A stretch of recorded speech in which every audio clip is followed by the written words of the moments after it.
Hi, నేనండి మీ గోదావరి పిల్లని. Welcome to our channel daily vlogs by Godavari పిల్ల.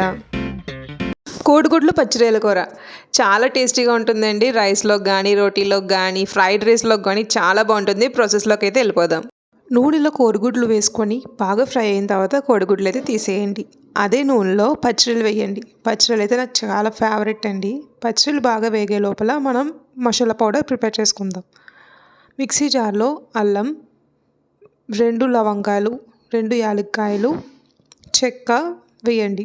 తర్వాత ఒక స్పూన్ ధనియాలు, అర స్పూన్ జీలకర్ర, కొబ్బరి ముక్కలు, 1 వెల్లుల్లిపాయ వేసి బాగా గ్రైండ్ చేయండి. పచ్చళ్ళు అయితే బాగా వేగిపోయాయండి. పచ్చళ్ళు తీసేసి అదే నూనెలో ఉల్లిపాయ ఇంకా టమాటా పేస్ట్ వేసేయండి. అది బాగా వేగిన తర్వాత అందులో కొంచెం సాల్ట్ ఇంకా గ్రైండ్ చేసుకున్న మసాలా అయితే వేసేయండి. ఈ 2 అయితే బాగా వేగాలండి. పచ్చి స్మెల్ పోయేంత వరకు బాగా వేపండి. ఆ 2 బాగా వేగిన తర్వాత అందులో పచ్చిరొయ్యలు అయితే వేసేయండి. పచ్చిరొయ్యలు అండ్ ఈ మసాలా ముద్ద బాగా కలపండి. బాగా కలిపిన తర్వాత అందులోని 1 స్పూన్ కారం వేసుకోండి. మీరు స్పైసీగా తింటే 1.5 స్పూన్ అయితే వేయండి.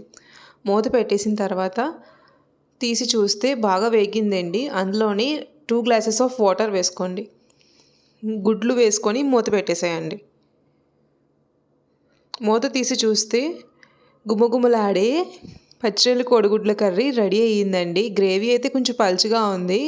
కొంచెం పొయ్యి మీద ఉంచి గ్రేవీ కన్సిస్టెన్సీ చూసుకోండి. స్టవ్ ఆఫ్ చేసుకోవడమే. చాలా బాగుంటుందండి. ఒకసారి మీ ఇంట్లో అయితే ట్రై చేసి చూడండి. అదిగోండి, సబ్స్క్రైబ్ చేయట్లేదు, మరి సబ్స్క్రైబ్ చేయండి.